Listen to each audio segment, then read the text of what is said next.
Olha, o governador do Rio de Janeiro, Cláudio Castro, e o ministro do Supremo, Alexandre de Moraes, se reuniram para uma audiência sobre a operação contra o Comando Vermelho realizada na semana passada. Essa ação terminou com 121 mortos, entre eles 4 policiais. Vamos ao vivo agora com a Letícia Guedes, que está no Rio de Janeiro e vai trazer mais informações atualizadas sobre esse encontro que aconteceu ontem e ainda deve acontecer nessa semana. Letícia, muito boa tarde, bem-vinda.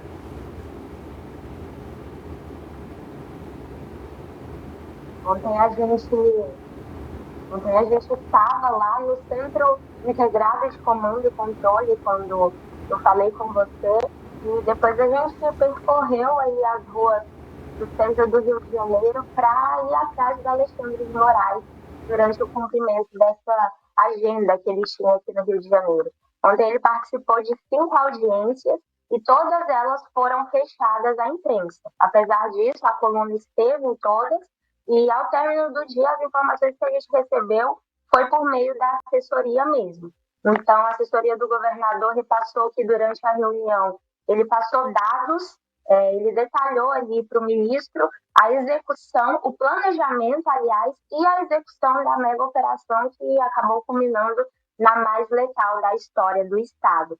Ele também esteve no Ministério Público, o ministro Alexandre de Moraes, na Defensoria Pública, e, por fim, ele se encontrou com o prefeito do Rio de Janeiro, o Eduardo Paes. Depois disso, ele deixou o Rio de Janeiro e retornou a Brasília. Letícia, houve essa reunião tanto com o governador, depois houve a reunião com o prefeito.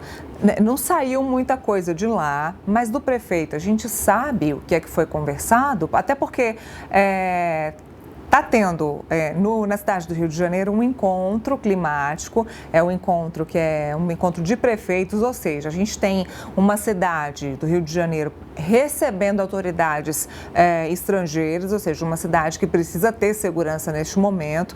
Houve em algum momento alguma conversa desse tipo com o prefeito do Rio de Janeiro? As reuniões foram extremamente sigilosas. O próprio Alexandre de Moraes exigiu na primeira reunião que nenhum dos participantes concedesse uma entrevista à imprensa.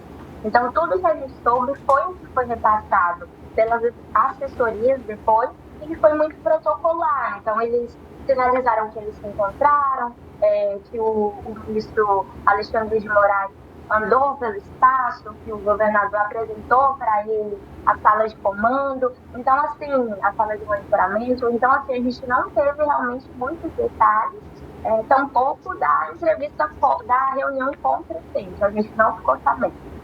Olha, a produção me disse que você tem um material exclusivo, conta pra gente o que é. Na verdade, nesse momento a gente está aí nessa apuração, que a gente tem iniciado no início da manhã, porque desde o início da semana, aliás, desde a semana passada, quando a gente conversa, a gente acaba citando a jovem apelidada de Japinha do CV, né? Que foi um nome que ganhou grande força ao longo desses dias, desde que a mega operação foi deflagrada, justamente porque viralizou a foto de um cadáver nas redes sociais que as pessoas atribuíram erroneamente a essa mulher, que até o momento não teve o nome completo revelado. E aí a coluna começou a trabalhar, fazer essa apuração para tentar entender a quem pertencia esse corpo, se não era da Japinha do CV, porque no domingo a gente deu a lista completa com 115 nomes e não tinha nenhum nome masculino. E eu cheguei a comentar que, na verdade, não poderia haver o nome dela nessa lista, porque os outros 2 corpos que não haviam sido identificados, a gente conseguiu confirmar que pertenciam a homens. Então, não tinha como ela estar nessa lista. E aí a gente começou a trabalhar para conseguir essa identificação. A gente conseguiu há pouco, acho que tem menos de 1 hora que a gente publicou na coluna. Esse corpo pertence, na verdade, ao traficante baiano Ricardo Aquino dos Santos. Ele tinha 22 anos. Contra ele haviam 2 mandados de prisão em aberto por roubo e por porte ilegal de arma. Então, na verdade, ocorreu aí um grande ruído de comunicação. Ele foi fuzilado, ele teve um tiro, levou um disparo que, na verdade, desfigurou o rosto dele, então impossibilitou o reconhecimento. E aí alguém fez o registro desse corpo, compartilhou essa imagem super sensível e as pessoas passaram a replicar, afirmando que era dessa jovem, mas na verdade a gente acabou de confirmar que pertence ao Ricardo. Eram todos os nomes masculinos e agora se acaba de confirmar que esse corpo também, que não havia sido identificado, era de um traficante baiano, um dos estados, né, que teve participantes aí nessa mega operação do Rio de Janeiro, que é um dos estados que tinham pessoas, criminosos lá no Alemão e na Penha participando aí desse crime aí, dessa mega operação da polícia do Rio de Janeiro. Sim, Leila, e isso evidencia também algo que a gente conversou, se eu não me engano, na sexta-feira, quando eu saí da coletiva com o secretário de Polícia Civil, porque ele afirmou que esses complexos estavam virando o QG do Comando Vermelho, né? Eles estavam treinando pessoas lá e também estavam abrigando foragidos. No caso do Ricardo, que é o verdadeiro dono desse corpo, ele tinha 2 mandados de prisão em aberto, então ele era um foragido da justiça baiana. Então, provavelmente, ele estava lá se escondendo nesse reduto do tráfico, assim como o secretário havia sinalizado na coletiva de imprensa. Agora, ainda há o que se investigar, a imprensa continua no Rio de Janeiro, ou seja, a mega operação ainda tem rescaldo, ainda há repercussão, Letícia?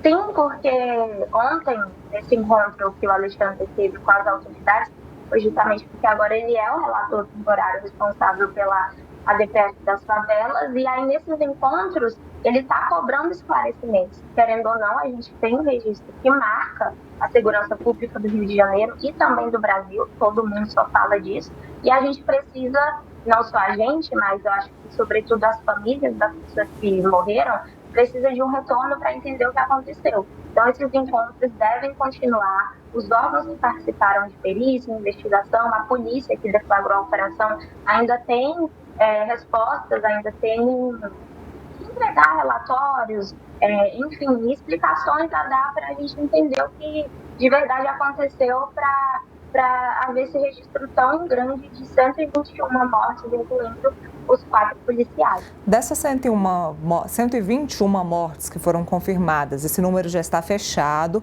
todos os corpos já foram reconhecidos? Já foram liberados, inclusive. Ou seja, essa parte já não precisa mais se preocupar, a polícia já não precisa mais se preocupar. Isso. Uma outra matéria que a gente deu um pouquinho mais cedo, que também foi uma exclusiva, foi em relação aos 2 corpos que não foram identificados. É um assunto bem interessante também, tem matéria na coluna sobre isso. A gente trouxe os fantasmas do Comando Vermelho. A coluna apurou que essas 2 pessoas elas não puderam ser identificadas e isso não foi uma coincidência. Na verdade, o Comando Vermelho estava com um esquema de cooptar pessoas do interior, do norte do país, do nordeste do país, então pessoas que nunca foram ao dentista, que nunca fizeram exames, que não tinham documentação. Infelizmente, hoje ainda existem pessoas que não têm documentação, e aí dessa forma a polícia não conseguiu de maneira alguma identificar esses 2 corpos. O que se sabe é que eles pertencem a homens, mas não se sabe a identidade. O que a coluna apurou é que isso não é coincidência, era para não saber mesmo. Os homens foram colocados ali na linha de frente, justamente porque o Comando Vermelho sabia que se acontecesse algo, se eles foram pegos, se eles forem presos, se eles fossem presos, eles não seriam reconhecidos, e aí não teria como rastrear a facção e não teria como encontrar o pessoal e prender o restante do grupo. Muito bem, muita informação para a gente. Letícia, bom trabalho para você no Rio de Janeiro e, por favor, qualquer novidade, conta para a gente aqui no Contexto. Pode deixar, obrigada. Bom trabalho para vocês também.